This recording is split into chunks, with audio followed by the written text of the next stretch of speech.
ओम भगवते वासुदेवाय। ओम नमो भगवते वासुदेवाय। ओम नमो भगवते वासुदेवाय। ओम नमो भगवते वासुदेवाय। ओम नमो भगवते वासुदेवाय। ओम नमो भगवते वासुदेवाय। ओम नमो भगवते वासुदेवाय। ओम नमो भगवते वासुदेवाय। ओम नमो भगवते वासुदेवाय। ओम श्री परमात्मने नमो नमः। ओम गं गणपतये नमो नमः। ओम सरस्वत्यै नमो नमः। यो नमो नमः। ओम सहनावतु सहनौ भुनक्तु सह वीर्यं करवावहै तेजस्विनावधीतमस्तु मा विद्विषावहै। ओम शांति शांति शांति। सदाशिवसमारम्भां शंकराचार्यमध्यमाम् अस्मदाचार्यपर्यन्तां वन्दे गुरुपरम्पराम्। ओम पार्थाय प्रतिबोधितां भगवता नारायणेन स्वयं व्यासेन ग्रथितां पुराणमुनिना मध्ये महाभारत अद्वैतामृतवर्षिणीं भगवतीम् अष्टादशाध्यायिनीम् अम्ब त्वामहं सन्दधामि भगवति गीते भवद्वेषिणि। वसुदेवसुतं देवं कंसचाणूरमर्दनं देवकी परमानन्दं कृष्णं वन्दे जगद्गुरुं। नमस्ते परमं ब्रह्म सच्चिदानन्दरूपा निर्गुणाय नमस्तुभ्यं ओंकाराय नमो नमः। सर्वे दुर्गाणि तरन्तु सर्वे भद्राणि पश्यन्तु सर्वे सद्बुद्धिमाप्नोतु सर्वे सर्वत्र नन्दतु। ओम तत्सत्। ओम ओम ओम। आप सभी ऑनलाइन नेटवर्क पर उपस्थित भगवद गीता श्रवण साधकों को ऋषिकेश से आज प्रातः का अभिवादन अभिनंदन अभिवंदन। हरि ओम हरि ओम हरि ओम। हम सबको आज का यह दिव्य दिन तन मन धन जन देश काल विषय वस्तु परिस्थिति अवस्थाएं अध्यात्म भौतिक दैवी क्षेत्र व्यष्टि समष्टि सभी को अपने अपने पूर्व में अनंत जन्मों में किए हुए संचित पाप पुण्य धर्म अधर्म मिश्र कर्म के पके हुए फल स्वरूप वर्तमान में आज सभी अपने अपने प्रारब्ध अनुसार परमेश्वरीय अचिंत्य योग माया के माध्यम से प्रसाद स्वरूप में प्राप्त हुआ है। अतः आज का यह दिव्य दिन परमार्थ हेतु निष्काम सेवा यज्ञ देव यज्ञ ऋषि यज्ञ पितृ यज्ञ मानवता यज्ञ भूत प्राणी यज्ञ सात्विक दान शारीरिक वाचिक मानसी तप निष्काम कर्म योग ध्यान योग भक्ति योग ज्ञान योग साधनाएं स्वाध्याय वेद शास्त्रों का अध्ययन अध्यापन उपासना आराधना के लिए समर्पित करे और करवाए। अत्यंत दुर्लभ मनुष्य जीवन की प्रत्येक क्षण परमार्थ हेतु सार्थक करे और करवावे। आज विक्रम संवत 2081 श्रावण मास शुक्ल पक्ष की 10वीं तिथि रात्रि 1:14 तक 1:18। उसके बाद एकादशी लग जाती है। आज है मृगशिरा नक्षत्र। ये दोपहर को 3:31 तक है। उसके बाद आर्द्रा नक्षत्र लग जाता है। आज है बुधवार और यहाँ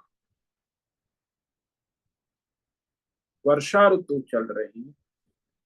रात्रि का न्यूनतम तापमान 21 डिग्री रहा और दिन का अधिकतम तापमान 32 डिग्री रहा।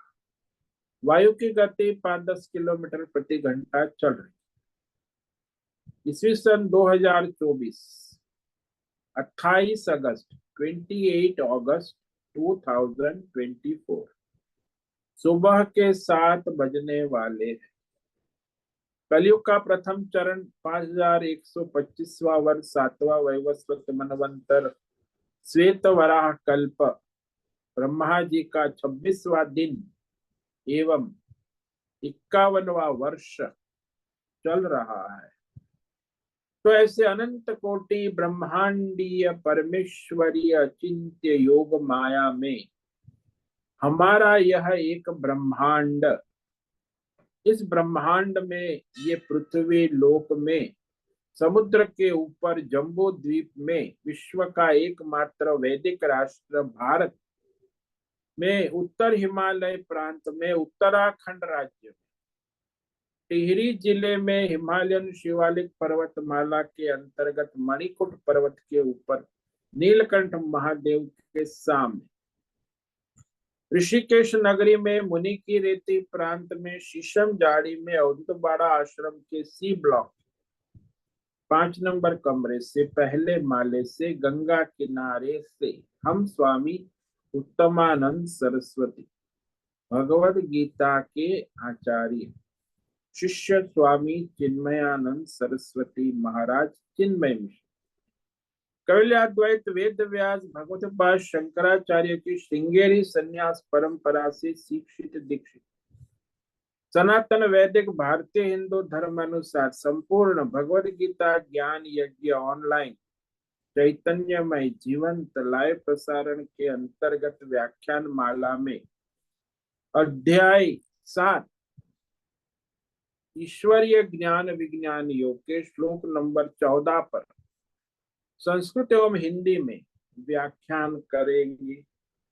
दिव्य पवित्र सरल व्यावहारिक सटीक पूर्ण वर्ण अक्षर पद वाक्य पंक्ति श्लोक अध्यायों की संगति संधि अन्वय शब्दार्थ वाक्यार्थ भावार्थ रहस्यार्थ के यथार्थ तात्पर्य सहित वैदिक शास्त्र वेदव्यास साहित्य शंकर भाष्य एवं परंपरागत सन्यासी आचार्यों की टीका टिप्पणी सहित आज यह भगवत गीता व्याख्यान करेंगे।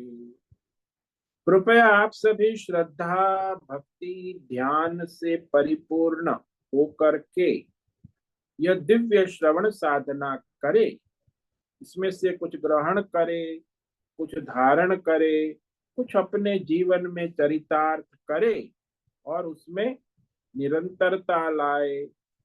अपनी अपनी आध्यात्मिक भौतिक दैवी अशांति द्वंद्व मोह विक्षेपों से रहित होकर के अशास्त्रीय धार्मिक परंपरागत भ्रम भ्रांतियों से रहित होकर के अपने अपने शरीर इंद्रिय प्राण मन वचन कर्म से एक रूप एकाग्र होकर के शुद्ध सात्विक सूक्ष्म भगवत विवेक बुद्धि करे। वेद शास्त्र एवं आचार्य परंपरा अनुसार विवेक करे और करवावे। पुनः पुनः इस व्याख्यान का श्रवण करे, मनन करे, चिंतन करे, लेखन करे, प्रचार प्रसार करे, लिंक में ग्रुप में शेयर करे, अपना और सबका परम कल्याण करे और करवावे। ओम तत्सत। ओम ओम। तो कल हमने श्रीमद् भगवद गीता अध्याय 7 ईश्वरीय ज्ञान विज्ञान योग के श्लोक नंबर 13 पर व्याख्यान किया था, जिसमें भगवान के तत्व को न जानने के कारण मनुष्य मोहित रहते हैं। मोहितम ना भी जाना, उसका कारण बता दिया कि भगवान सामने होते हुए भी नहीं दिखता, मोहित हो जाता है ना मनुष्य। ना भी जान, जैसे मुखौटा पहनकर माता आ जाती है, पिता आ जाता है, तो बच्चा जो है अपने माता पिता को नहीं पहचान, मोहित हो जाता है मुखौटे से। मुखौटा हटा लेते हैं तो फिर माँ को गले लग जाता है, तो मोहित हो जाता है। ये मुखौटा, माया का मुखौटा ऐसा है ना, तो उससे सारा जीव संसार मोहित हो रहे, इसीलिए परमात्मा के तत्व को नहीं जान पाते हैं। यही कहा भगवान ने, त्रिभिर गुणमय भावै रे भी सर्वमिदं जगत मोहितम नाभिजानाति मामेभ्य परमव्ययम्। गुणमय ये भी त्रिभी भाव सिदम सर्वम जगत मोहितम। मैं क्यों मोहित हो रहा है? बोले ये तीन गुण की माया है, सात्विक राजसिक तामसी, इन तीन प्रकार की माया। उसमें अनेक प्रकार की वृत्ति प्रवृत्ति, भौतिक अध्यात्म दैवी माया। तो इसी से संसार के सभी प्राणी यानी मनुष्य समाज, जगत, संसार जिसमें सभी मनुष्य प्राणी रहते हैं, व्यष्टि समष्टि सब मोहितम, मोहित हो रहे हैं। विवेक शून्य, मोहित का मतलब है विवेक शून्य हो रहे हैं, अपनी अपनी मान्यता और भ्रांतियों में भ्रमित हो रहे हैं। तो भ्रम, कल्पना कहो, भ्रांति कहो, मोह कहो, विवेक शून्य अवस्था जिसको कहते, विवेक रहित हो रहे हैं, क्योंकि माया से मोहित है ना। इसीलिए उस परमात्मा के जो परम तत्व है, परमात्मा उपलब्ध है, सामने है, परम अविनाशी कहा भगवान ने, अव्यय कहा, न अभी जाना, उसे ठीक से नहीं जान पाते हैं, इतने मोहित है। अब आपको पूछे कि आपका नाम क्या है, तो कहे मैं देवदत्त हूँ।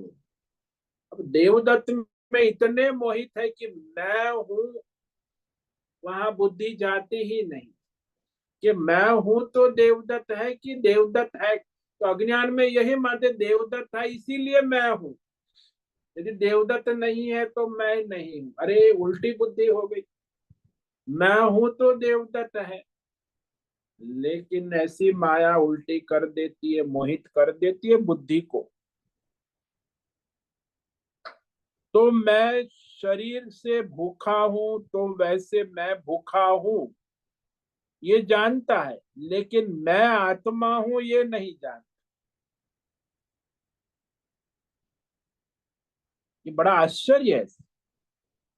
मनुष्य सारा अपने आत्म स्वरूप को नहीं जानता, इसका कारण ये माया, त्रिगुणी माया में आसक्त है, मोहित है।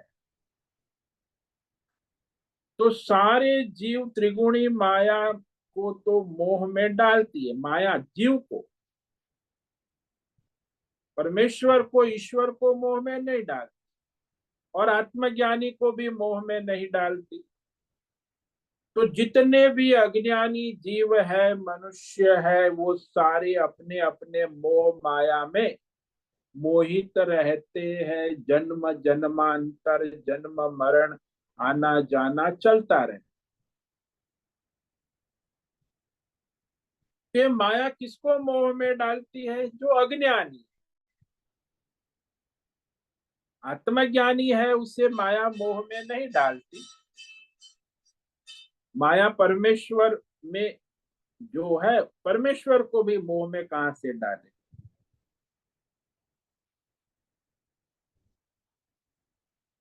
माया परमेश्वर में रहती है लेकिन परमेश्वर को मोह में नहीं डालती। वह परमात्मा में रहते हुए भी परमात्मा को मोह में नहीं डालती। इस त्रिगुणी माया को पार कैसे किया जाए? ये अज्ञानी जीव जो है इस त्रिगुणी माया में पड़ा रहे। अब इस माया समुद्र को पार कैसे किया जा सकता है? वो भी त्रिगुणी माया है। तो एक ही रास्ता है भगवान, और कोई रास्ता नहीं। There is no shortcut, no long cut. एक ही कट है, एक ही रास्ता है। वो भगवान बता रहे हैं आगे के श्लोक में कि इस माया को पार होने का और दूसरा कोई रास्ता है ही नहीं। तो जैसे आपको ऋषिकेश आना है, तो ऋषिकेश का जो रास्ता है वो एक ही रास्ता है, और कहीं दूसरे रास्ते से आप नहीं आ सकते। हरिद्वार से ऋषिकेश आ रहे हो तो कहीं और कोई रास्ता नहीं, सीधा एक ही हाईवे है, रास्ता है। अब हरिद्वार से ऋषिकेश आने का एक ही रास्ता है, दूसरा रास्ता ही नहीं है। तो फिर परमात्मा की ओर जाने का और कितने रास्ते हो? लेकिन आजकल तो बड़ा प्रचार, कोई कर्म के रास्ते पहुंचता है, कोई भक्ति के रास्ते पहुंचता है, कोई इतनी दुकानें लगी है अध्यात्म जगत में, कोई ध्यान योग से परमात्मा को प्राप्त कराने का धंधा लेके बैठा है, कोई ज्ञान योग से केवल। तो बड़ी बकार बाजार लगी दुनिया में। अध्यात्म जगत कॉर्पोरेट वर्ल्ड हो गया अभी तो। कर्म योग कॉर्पोरेट वर्ल्ड, ध्यान योग कॉर्पोरेट वर्ल्ड, भक्ति योग कॉर्पोरेट वर्ल्ड, ज्ञान योग कॉर्पोरेट वर्ल्ड। अरे बाबा, ये भी तो माया है। तो भगवान कहते और कोई रास्ता नहीं है, जो मैं बताने जा रहा हूं वही एक रास्ता है। ये अब भगवान स्वयं बताते हैं। दैवी येषा गुणमयी मम माया दुरत्यया मामेव ये प्रपद्यन्ते मायामेतां तरन्ति ते। दैवी ही एषा गुणमयी मम माया दुरत्यया मामेव ये प्रपद्यन्ते माया एताम तरन्ति ते। ये बड़ी अद्भुत माया है भगवान, दैवी कहा। नारायण परमेश्वर की माया है। ये कोई मानवीय माया नहीं, वैज्ञानिकों की माया नहीं, दैवी, ईश्वरीय, परमेश्वरीय, अलौकिक, अद्भुत। और ये वैष्णवी माया कहो, नारायणी माया कहो, अद्भुत माया है भगवान की, ईश्वरी। और वो कैसी है? गुणमयी, सत्वगुणी, रजोगुणी, तमोगुणी, त्रिगुणमयी माया। किसकी है? भगवान कहते मेरी माया। शक्ति है, अचिंत्य शक्ति परमेश्वर की। इस माया को पार करना दुरत्यया, बहुत ही कठिन है, दुस्तर कहा। पार करना अत्यंत कठिन है, कठिन से भी कठिन है।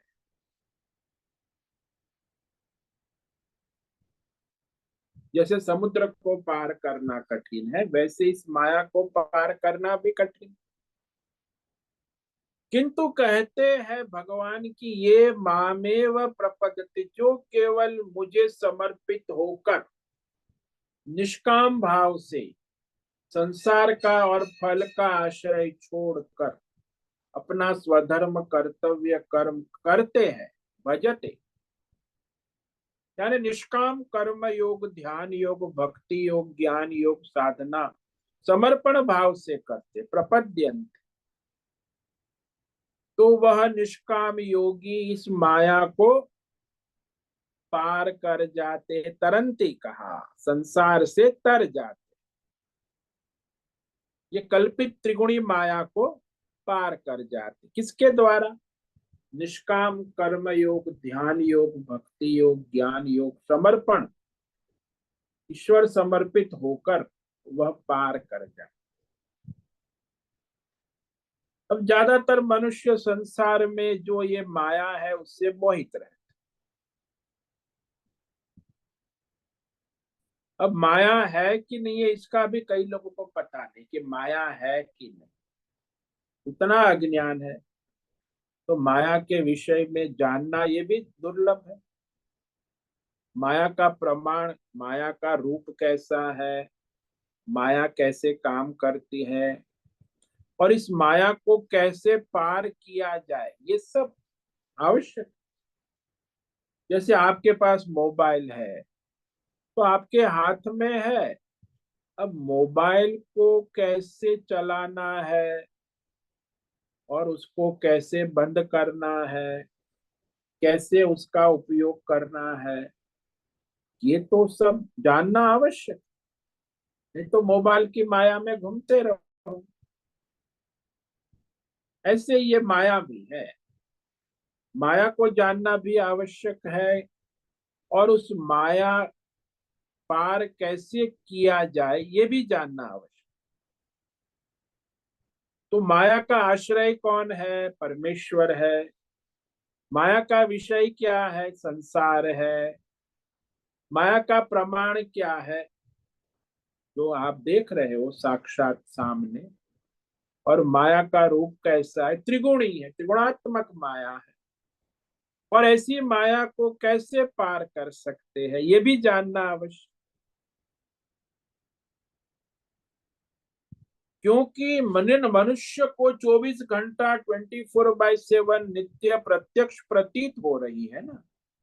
ये जो माया है त्रिगुणी, जिसको हम त्रिगुणी माया कहते, वही भगवान ने अष्टधा प्रकृति कहा, वही आचार्यों ने 24 प्रकृति कहा, 27 तत्व कहा। यही माया है, अद्भुत है। अब वो जो भ्रम से दिख रहे नेत्र को इंद्रियों के द्वारा, इंद्रजाल के समान अद्भुत है, तो स्वप्नवत, लेकिन हमें सत्य लगती है। तो ये माया जो नहीं है फिर भी दिखती है, ये बड़ा आश्चर्य है। जैसे मृगजल, रेगिस्तान में मृगजल नहीं है फिर भी दिखता है, ये अद्भुत है। नहीं है फिर भी दिखती है, भगवान की शक्ति है। और बड़ी अद्भुत कल्पित शक्ति माया है, वास्तविक नहीं। जैसे रज्जु में सर्प कल्पित है, वहां का सर्प है ही नहीं, फिर भी वो कल्पित सत्य लगता है। ये अद्भुत माया शक्ति, कल्पित होते हुए भी हमें सत्य लगती है। ऐसी माया को पार करना दुरत्यया, बहुत ही बड़ा दुस्तर है। दुस्तर यानी बहुत कठिन है।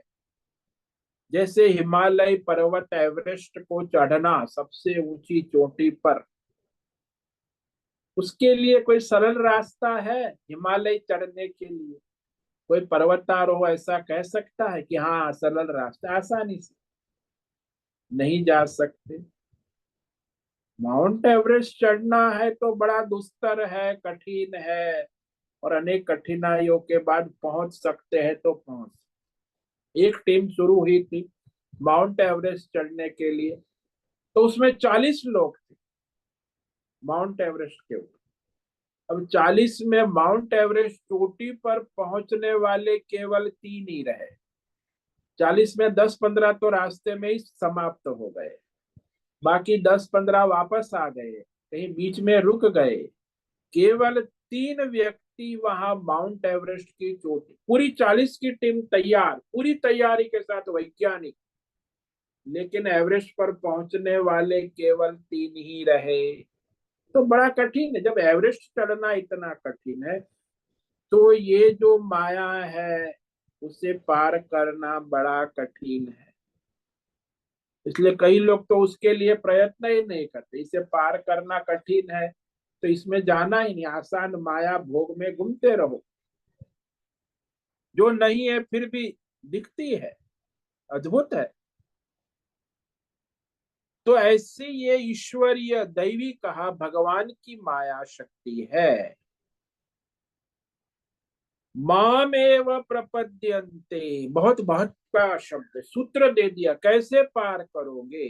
मामेव, केवल केवल केवल निष्काम भाव से मुझे समर्पित होकर जो निरंतर अपना स्वधर्म कर्तव्य कर्म करता है, प्रपद्यन्ते यानी निष्काम कर्म योगी, निरंतर, वो भी ऐसा नहीं कि थोड़ा सा काम कर दिया फिर निष्काम किया, इसलिए माम एव शब्द है, निरंतर निष्काम जाव से जो मेरा भजन करते, प्रपद्यन्ते शरण होकर,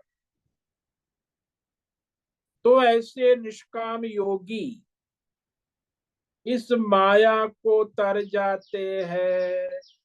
केवल केवल केवल निष्काम योगी ही माया को तर जा, और सकाम योगी माया में घूमते रहते हैं, वो कभी माया को पार नहीं कर सकते हैं। तो एक ही रास्ता रहा, निष्काम योग, और कोई रास्ता।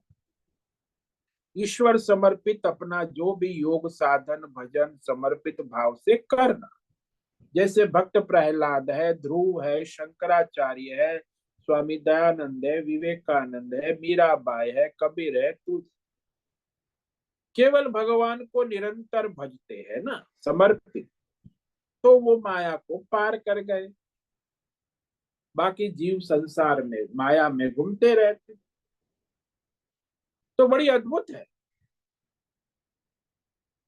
ये माया, सहज पार नहीं कर पाते, लेकिन जो भगवान को समर्पित हो जाते, निष्काम योगी है, वो सहज में पार, एक तरफ कहा बड़ा कठिन है और दूसरी तरफ का सहज में पार कर जाते हैं। कौन? जो निष्काम योगी है, ईश्वर समर्पित अपना स्वधर्म कर्म धर्म करते, सहज में पार हो जाते। तो ऐसी ये भगवान की दैवी कहा, दैवी समझ, त्रिगुणात्मक माया किसके अधीन है? जीव के अधीन नहीं है, परमेश्वर के अधीन है,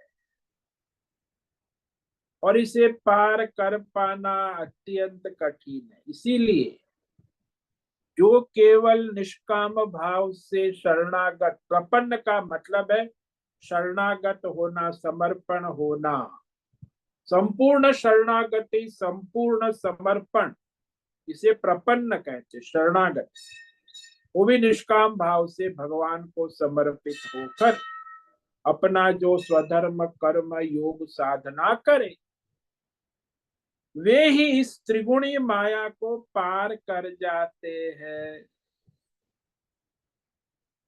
तो बड़ी कठिन माया है। जैसे एक दृष्टांत ले लो कि आप अपने मित्र के घर गए, उसका आलीशान बंगला और उसके बंगले में बड़े बड़े कुत्ते भी रखे हुए, उसने चौकीदार भी है, खुले हैं कुत्ते गेट और आप गेट पर पहुंच चुके हैं। चौकीदार कहता है कुत्ते खुले हैं, मैं तो तुम्हें मदद नहीं कर सकता, कुत्ते मेरी बात नहीं सुनेंगे, ये सारे बड़े बड़े कुत्ते हैं। तो चौकीदार ने मालिक को बुलाया, आपके मित्र आए, अरे देवदत्त आ गया, अरे भाई ये कुत्ते को काबू में करो ना। तुरंत उसने, अरे टॉमी टॉमी पॉमी, चलो इधर बैठ जा, कोने में बैठ जा। तुरंत तो टॉमी टॉमी सब उसके लाइन में बैठ गए। आजा आजा, मैं खड़ा हूं ना, कुछ नहीं करे ये कुत्ते मेरे। तो फिर उसका हाथ पकड़ के वो उसके घर में गया, वो स्वयं उसके साथ लड़ाई करता तो तीन कुत्ते उसे खा जाते, क्योंकि उसके मित्र की माया है। तो उस मित्र की माया को पार करने के लिए मित्र का सहारा लेना आवश्यक है। ऐसे ही ये परमात्मा की माया है, और इसमें उस परमात्मा का सहारा लिए बिना इस माया को कोई पार नहीं कर सकता है। ऐशा, ये भगवान ने शब्द जो अज्ञानी संसारी लोग हैं, जो दिन रात माया के चक्कर में घूमते रहते, उनको माया ही दिखती है, अज्ञानी है ना। तो मोह माया के चक्कर में जन्म, दिन रात कहाँ, जन्म जन्मांतर, कितने जन्म हो गए, अभी भी घूम रहे, आगे भी हजारों जन्म तक घूमते रहेंगे, जन्म जन्मांतर। क्या दिखता है, केवल माया ही दिखती, और उसी में घूमते रहते। तो तीनों गुण की ये वृत्ति और प्रवृत्ति बनती रहती। तो ये वृत्ति जागृत अवस्था में, स्वप्न अवस्था में, सुषुप्ति अवस्था में त्रिगुणी वृत्ति बनती रहती है।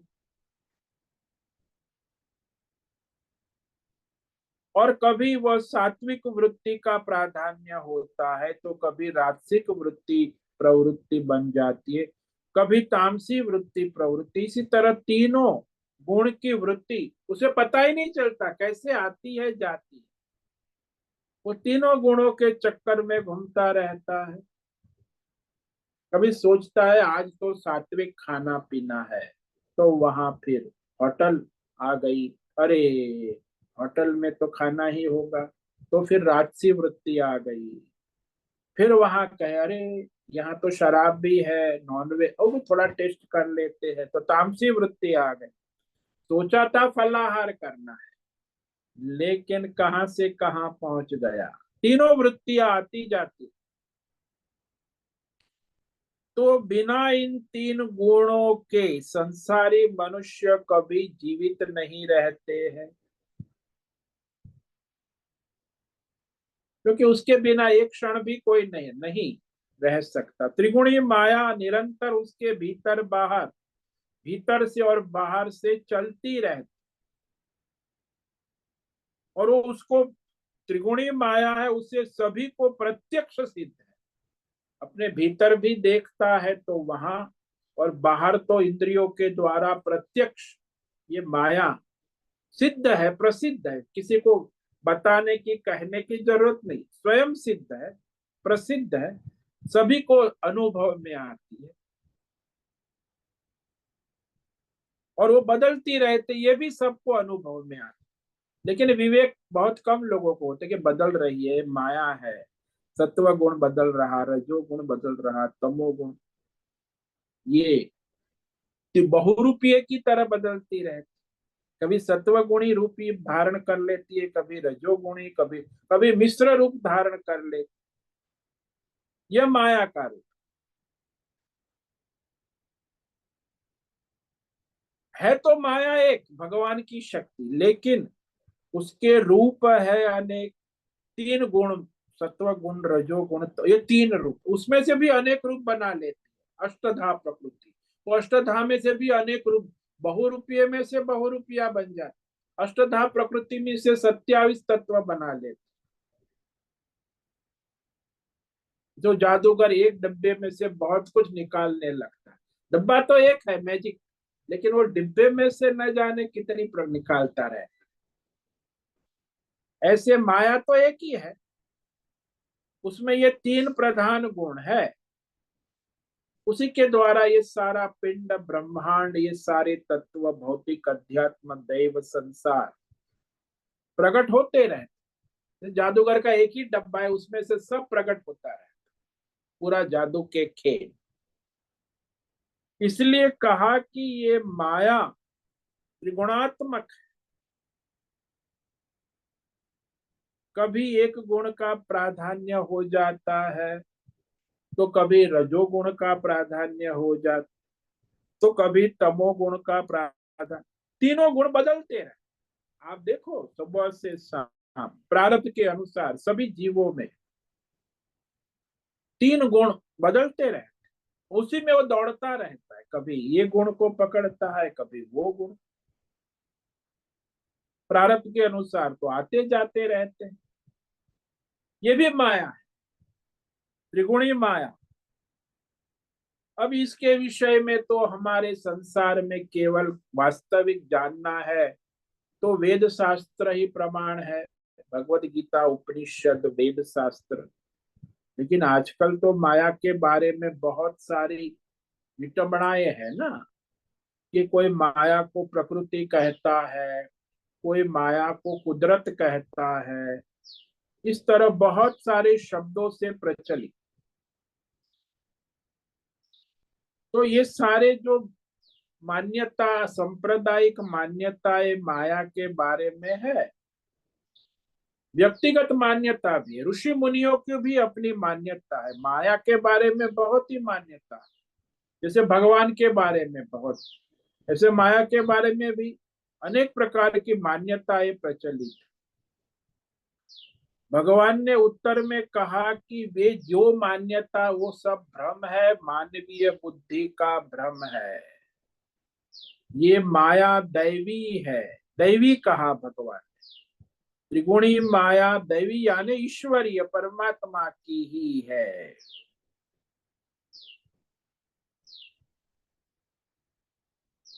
बाकी सब सांप्रदायिक माया और भगवान की माया में फर्क। मूल फर्क ये है कि ये जो भगवान ने कहा दैवी, दैवी शब्द यानी ईश्वरीय, मानवीय बुद्धि का भ्रम और कल्पना नहीं है। ईश्वरीय मतलब नारायणी, वैष्णवी माया है, शक्ति है, भगवान की है। उसके बारे में सब अपने अपने अलग अलग तर्क वितर्क करते रहते हैं। ये प्रकृति नहीं है, ईश्वरीय है। इसको प्राकृतिक कहते हैं। अरे प्रकृति अपने आप चलती है, ये भी प्राकृतिक नहीं, ईश्वरी। यहाँ भी बड़ा भ्रम है। जो प्रकृति कहते हैं, जो कुदरत कहते हैं इस्लाम में, वो भी भ्रम है। भाई दिव्य है, दिव्य, दिव्य का अर्थ है चमकना, प्रकाश, ज्ञान। माया परमात्मा में ही रहती है, इसीलिए वह दैवी है। अच्छा, रहती किस लिए है?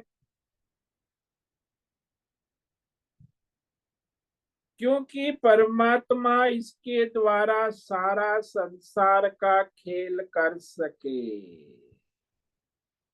जैसे जादूगर है, जादूगरी जो माया है जादूगर की, वो जादूगर में ही रहती, जादूगर के बाहर कहीं नहीं रहती। और वो जादूगरी ही सारा खेल करती।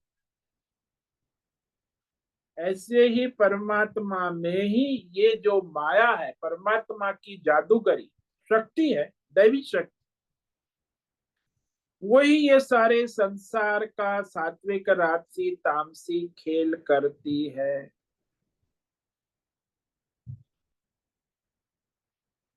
तो परमात्मा के लिए तो ये केवल चुटकी बजाना है। ऐसे जादूगर चुटकी बजाता है, ऐसे पर तो माया फिर अपना खेल शुरू कर देती है। लेकिन ये अज्ञानी जीव है जो इस माया से मोहित है, मुग्ध है, अज्ञानी है।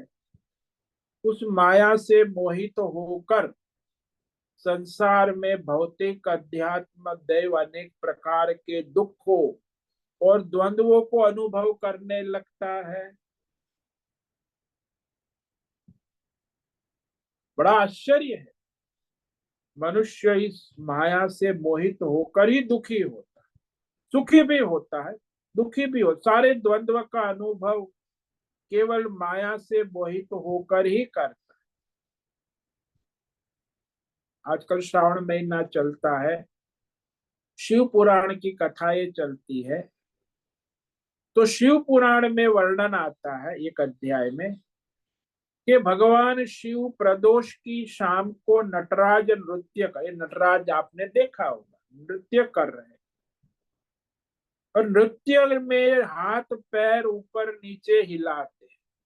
तो वहां कहा कि जी भगवान शिव जब अपना हाथ ऊपर ले जाते हैं तो ब्रह्मांड फटने लगता है। जब भगवान आपकी पैर की एड़ी नीचे पटकते हैं तो पृथ्वी कांपने लगती है।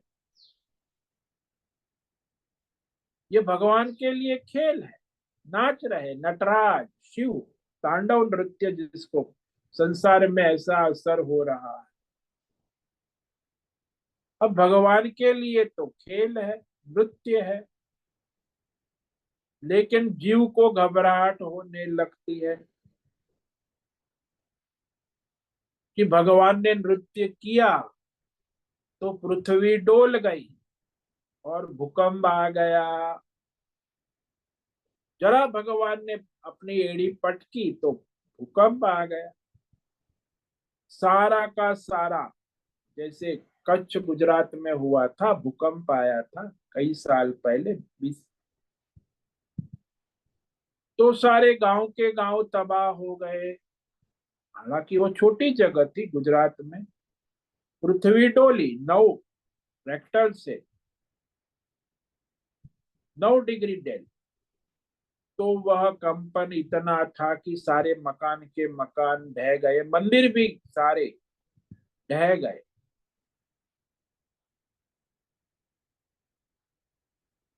तो बड़ा भयंकर हुआ। कहते देखो पृथ्वी डोली। अब भगवान की मर्जी है, भगवान ने एक पैर पटका तो पृथ्वी डोल गई।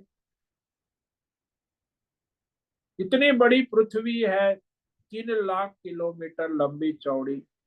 तो वहां थोड़ी 5-10 किलोमीटर एरिया में पृथ्वी डोली, बाकी जगह तो नहीं डोली। तो वहां सबसे ज्यादा नुकसान हो गया। कहे अरे देखो बहुत बड़ा नुकसान,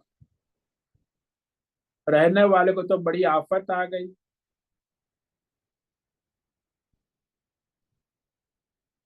तो ये मनुष्य अपनी भौतिक दृष्टि से सोचता, ईश्वरीय दृष्टि से देखे तो ये कुछ है ही नहीं। कभी सोचो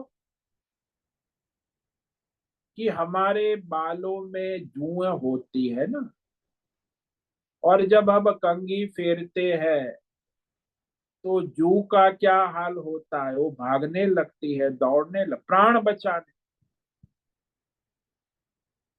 हम कोई उस जू को दुखी करने के लिए कंघी फेर नहीं रहे, फिर भी उसके लिए तो बड़ी आफत, आपातकाल की परिस्थिति आ गई। तो हमारे लिए कंघी फेरना कुछ नहीं, लेकिन जू के लिए है। तो इसलिए ये जो मनुष्य परमात्मा के लिए तो ये संसार की उत्पत्ति स्थिति लय ये मात्र खेल है, क्रीड़ा है। तो इस माया को पार करना भगवान कहते हैं कि अज्ञानी मनुष्य के लिए अति कठिन है, दुरत्यया। दुरत्य यानी जिसके पार जाना बड़ा भारी, दुखद, कष्टदायी मार्ग है। कष्टदायी मार्ग है। क्यों भाई कष्टदायी मार्ग? पहले तो पुण्य धर्म कर्म करना ही महाकष्ट है आज के जमाने में। किसी को कहे धर्म कर्म साधन भजन करो, सवेरे 4 बजे घंटी बजती है, आश्रम में उठकर स्नान भजन करने बैठ जा। और ये 4 बजे तो बड़ा कष्टदायी लगता है। एक तो गर्मी की मौसम, रात को नींद नहीं आई, और फिर सुबह ठंडी हवा चल पड़ी तो नींद आ रही, और फिर घंटी बज गई उठने की। आश्रम में रहते हैं ना, तो 4 बजे फिर सोने का मन हो। अरे बढ़िया ठंडी हवा चल, रात भर नींद, फिर 4 बजे उठ के साधना करने की बड़ा कष्ट है। और दूसरी ओर देखो कि गर्मी के मौसम में कम्बल के अंदर पड़े हुए हैं, गर्मी है, ठंडी है बाहर। अब कम्बल के बाहर निकलना भी कष्ट है, 4 बजे उठ के स्नान कर, ये तो बड़ा कष्टदायी है। यानी पहले अपने धर्म कर्म करना ही कष्टदायी। ठंडी की मौसम में, गर्मी की मौसम में, वर्षा की मौसम में तो कष्ट होता है। लोग समझते अरे इतना 4 बजे उठ के कौन करे ध्यान भजन धर्म कर्म कर। तो सामान्य जो धर्म कर्म है, नित्य कर्म है, जो उसके मनुष्य का शरीर तन मन स्वस्थ रहता है, 4 बजे उठ के नित्य कर्म करके ध्यान भजन करे, सब जानते। बीमार है सारे के सारे, फिर भी वो 4 बजे उठ के अपना नित्य कर्म धन भजन नहीं करे, बड़ा कठिन है। इसीलिए दुरत्य का एक सामान्य नित्य कर्म भी सुबह जल्दी उठ के करना कठिन है। तो उठने से लेकर सोने तक 24 घंटा देखो, जब कोई धर्म कर्म करने की बात आएगी तो उसमें कष्ट अनुभव होता है मनुष्य। भाई दान करना है तो भी कष्ट होता है, यज्ञ करना है तो भी, धर्म करना है तो भी कष्ट, तप करना है तो बहुत ही कष्ट है। और कष्ट किसको उठा, आज तो कंफर्टेबल चाहिए, कंफर्टेबल साधना, कंफर्टेबल धर्म। भाई आशा तो टूरिज्म है कंफर्ट, साधना कोई टूरिज्म नहीं है, नो कंफर्ट जोन नहीं है। यहाँ तो परमार्थ धर्म करना भी कष्टदायी है, कठिन, कोई आसान चीज नहीं। इसीलिए मनुष्य धर्म भी नहीं करता है, परमार्थ तो दूर की कौड़ी। दुरत्यया, ये माया को पार करना कठिन। जहाँ सामान्य धर्म करना, अपने नित्य धर्म कर्म करना भी कठिन मामला है, तो इस कठिनाई के कारण सामान्य संसारी लोग और दूसरे चक्कर में पड़ते हैं, संप्रदायवाद और पंथ पंथों में तरफ चले जाते।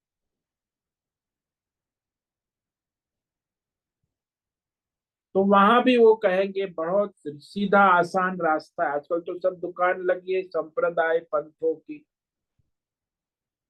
तो परमार्थ की ओर वो ले जाते हैं आराम से, कंफर्टेबल, कहते ध्यान भजन आसन में बैठो, ऐसे। कहीं तो ऐसा है कुछ करने की जरूरत, अब इस लेटे लेटे भी ध्यान होता है। ऐसे ऐसे कथा करते हैं कि भजन करने के कोई नियम नहीं है, भक्ति करने के कोई नियम नहीं है, ध्यान करने के भगवान ने कहे है 6 अध्याय में कि सीधा बैठ, अरे आराम से आप सोफा पे बैठकर भी भजन ध्यान कर सकते, अरे आप कुर्सी पे बैठ के भी कर सकते, अरे आप लेटे लेटे भी ध्यान है। तो मॉडर्न जमाना है, तो भगवान ने तो बताया है कि ध्यान योग की विधि क्या है, वो कष्टदायी है। लेकिन हम तो सोफा पर बैठ, झूले पर बैठकर ध्यान करते, कई महात्मा तो झूले पे ध्यान होता है। अरे बाबा, तो कितना कष्टदायी है। इसमें आजकल ये इंटरनेट मोडियाल और ये इतने प्रचार प्रसार का माध्यम है, तो सामान्य मनुष्य भ्रमित तो हो जाता है। तो सामान्य संसारी लोग पूछते, भगवान कहते हैं कि आसन पर ध्यान विधि विधान से बैठो, कोई कहता अरे क्या फर्क पड़ता, कैसे भी ध्यान हो सकता है, ध्यान के लिए कोई आसन लगाने की जरूरत। फिर एक भगवान कहते हैं कि गीता में कि कर्म फल की आशा आश्रय छोड़ो और मेरे आश्रय से अपने कर्म करो, निष्काम कर्म। वो तो बहुत कठिन है, बिना फल के कर्म कैसे हो सकता है, फल का आश्रय तो चाहिए, उसके बिना कैसे कर्म हो सकते। तो ये दूसरा कठिन काम, लोग सुनते हैं निष्काम कर्म योग फल का, लेकिन दिन भर करते हैं फल के आश्रय लेकर, क्या फायदा है। वो पूछते अरे निष्काम कर्म योग करने से क्या फायदा होगा, अरे भाई तो निष्काम कर्म कर रहा है, फायदे का वहां भी सोच रहा है, सकाम कर्म में तो सोच ही रहा है, तो बनिया है, वो परमार्थ क्या करेगा। तो कर्म ही करो, भगवान कहते फल का आश्रय मत करो, लेकिन संसार में मनुष्य दो ही बात चाहते, कर्म करना चाहते हैं और फल भी चाहते। अब वो कर्म चाहते हैं, फल भी चाहते, और फल केवल फल नहीं चाहते, फल को भोगना भी चाहते। फल चाहने से तो कुछ होता, फल को भोगना भी चाहते। तो कर्म करने के लिए थे महाराज, आप कर्म बताओ, हम कर्म करेंगे, लेकिन फल क्या मिलेगा? क्योंकि हमें फल भी भोगना है। केवल कर्म करने से क्या होगा? तो उनको कहे कि भाई कर्म केवल ईश्वर को समर्पित भाव से करो, फल की आशा मत करो। नहीं नहीं, ऐसे कैसे हो सकता? तो शास्त्र कहता है धर्म कर्म करो, अपना स्वधर्म ईश्वर समर्पित भाव से करो। कर्म करना आपके हाथ में है, फल देना ईश्वर का काम है। इसीलिए कर्म फल ईश्वर को अर्पण कर दो। लेकिन ये सबसे बड़ा कठिन मामला है। दुनिया में सुनते जितने लोग गीता सुनी है, उसमें से भी 99% निष्काम कर्म नहीं कर पाते हैं। कर्म योग निष्काम सबसे कठिन मामला।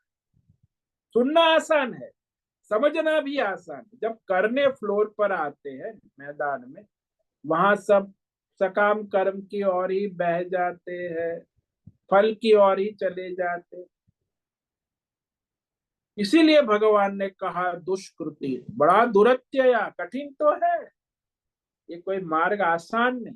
शास्त्रों में भी कहा है तलवार की धार पर चलना है, रेजर से। आज के जमाने ब्लेड की धार पर चलना है, संभल के।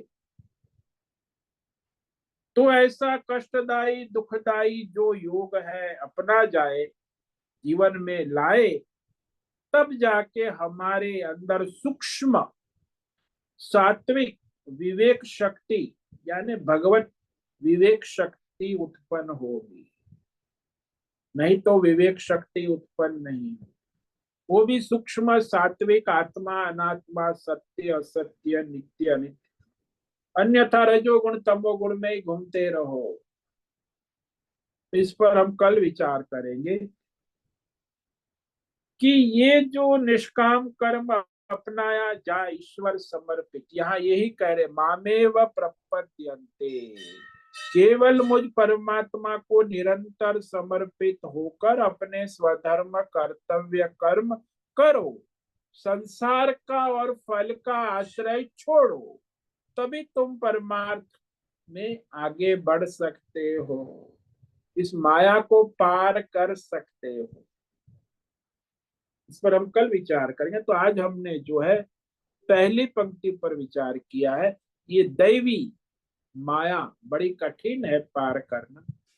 दैवी येषा गुणमयी मम माया दुरत्यया, मामेव ये प्रपद्यन्ते माया में ताम तरन्ति ये। ऐसा ये जो दैवी अलौकिक ईश्वरीय अति अद्भुत वैष्णवी माया है, भगवान की माया, त्रिगुणी माया, भगवान ने कहा मेरी ही है, इसे पार करना बड़ा दुस्तर है, कठिन है, कठिन से कठिन मार्ग है।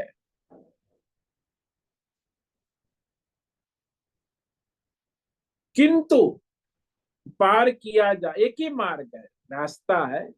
मामेव प्रपद्यन्ते, जो मुझको निरंतर निष्काम भाव से समर्पित होकर अपना स्वधर्म कर्म योग साधना करता है। प्रपद्यन्ते निष्काम, भगवान को समर्पित। शरण समर्पण है, यहाँ पूर्ण समर्पण है। निष्काम कर्म योग में पूर्ण शरणागति है, समर्पण है। तो ऐसे निष्काम योगी है वो इस माया को तरंती, तर जाते हैं, पार कर जाते हैं। ओम नमो नारायणाय, ओम नमो नारायणाय, ओम नमो नारायणाय। ओम नमो नारायणाय।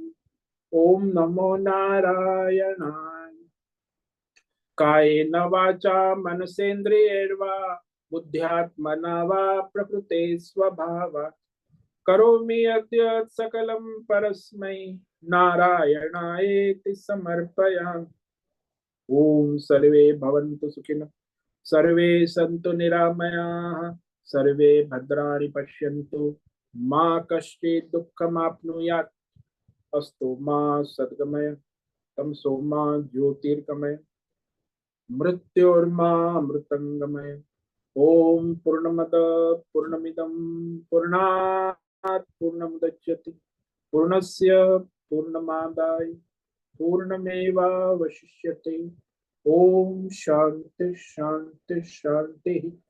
शंकरं शंकराचार्यं केशवं बादरायणं सूत्र भाष्य कृतं वंदे भगवन्तौ पुनः पुनः।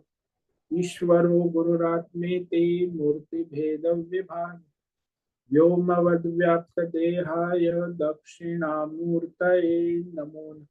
ओम गुं गुरुभ्यो नमो नमः। ओम तत्सत् ब्रह्मार्पणमस्तु। ओम ओम ओम।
अभी समय है प्रश्नोत्तरी का।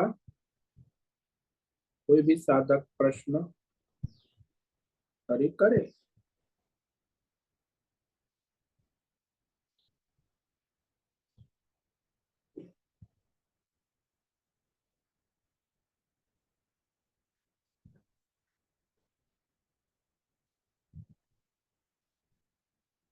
प्रणाम स्वामी जी। हाँ, अनंत कुलकर्णी बोलिए। आपने तो कह दिया माया प्रकृति नहीं है, वो दैवी है। हाँ तो जी। माया और प्रकृति में थोड़ा विस्तार से कह देंगे तो अच्छा रहेगा। ये प्रकृति जो आप लोग कहते हो, ये जो आजकल वैज्ञानिक लोग कहते, कुदरत कहते, ये सब शब्द प्रचलित है कि प्रकृति से ही सब होता है, इसमें कोई ईश्वर नाम की कोई चीज नहीं है। इसीलिए ये लोग प्रकृतिवादी जो है, ये लोग प्रकृति को महत्व देते हैं, कुदरत को महत्व देते हैं। इसीलिए वो मानवीय विचारधारा है।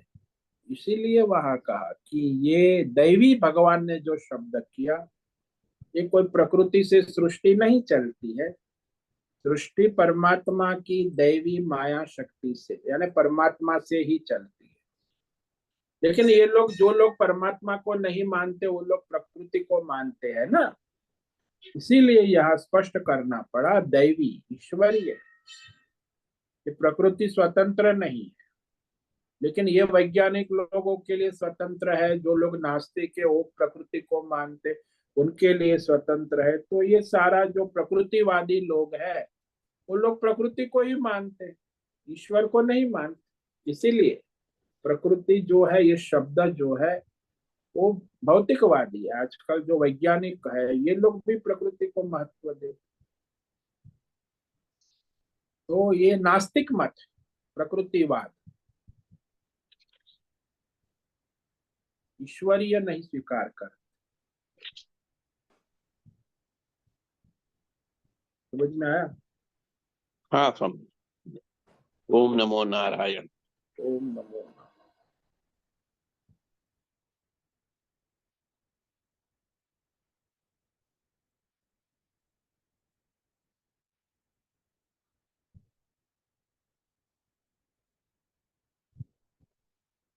नमो नमो गुरुदेव। हाँ बोलो नैना बहन। गुरुदेव, आपने बताया कि त्रिगुणी माया है और भगवान की है, तो भगवान का नाम देते हुए भी हमें माया अच्छी क्यों लगती है? उसमें आनंद क्यों आता है? क्योंकि वो माया जो है उसको आपने सत्य माना, नित्य माना है, अज्ञान से जो मिथ्या है, असत्य है, तो इस तरह उसमें मोहित हो गए ना। भगवान की तो है, लेकिन भगवान सत्य है, माया सत्य नहीं। आप तो भगवान को भी मानते हो, माया को भी सत्य मानते हो, नित्य मानते हो, फिर परेशान रहते हो। जो सत्य नहीं है, मिथ्या है, असत्य है तो भगवान। इस जादूगर की जादूगरी है और खेल भी जादू भगवान, तो फिर वो मिथ्या है, असत्य है जादूगरी, और खेल भी असत्य, लेकिन आप उसको सत्य मानते हो, तो उसमें सुखी दुखी होते रहते। मिथ्या है, असत्य है, वो विवेक नहीं है ना। इसलिए मनुष्य उसी में लगा रहता है, माया को सत्य मानने के कारण मोहित रहता है। वो भी पिछले श्लोक में कहा ना कि जब तक इस माया को आप सत्य नित्य मानते हो, तब तक आप मोहित ही रहोगे। है तो भगवान की, लेकिन आप मिथ्या असत्य मानोगे, भगवान को सत्य मान। आपको तो दो भ्रम हो गया ना, भगवान भी सत्य है, माया भी सत्य, तो आप तो गए भ्रम में और भ्रमित हो गए। दो सत्य नहीं हो सकते, सत्य एक परमात्मा है, माया असत्य है, मिथ्या है। तो ये विवेक जब बुद्धि में नहीं है तो वो भ्रमित हो जाते। तो माया भी अच्छी लगती, क्यों अच्छी लगती? क्योंकि उसको आपने सत्य माना है, नित्य माना, उसमें लगे रहते। और माया में सुख महसूस होता है, ऐसा वो सुख है, आभास है, आभास। सुखाभास है, सुख नहीं है, वो आभास। तो वहां सुख ढूंढने चले जाते जहां सुख नाम की कोई चीज नहीं है। सुख तो अपने आत्मा का स्वरूप है ना, परमात्मा का स्वरूप।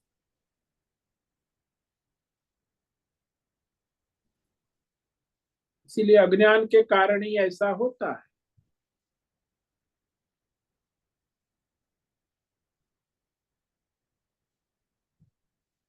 धन्यवाद गुरुदेव। ओम नमो नारायण। ओम नमो नारायण।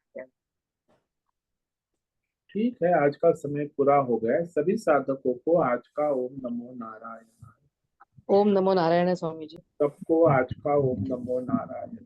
ओम नमो नारायण स्वामी जी। ओम ओम नमो नमो नारायण स्वामी जी। ओम नमो नारायण। मुझसे ओम नमो नारायण। ओम आज का नमो सत्संग नारायणाय स्वामी पूर्ण जी। नमो करें। नारायण स्वामी जी। ओम नमो आज का नारायण दिव्य स्वामी जी। सत्संग हम यही ओम पूर्ण नमो करते नारायण हैं। स्वामी जी। सभी साधकों को ओम नमो नारायणाय। सभी साधकों को ओम नमो नारायणाय।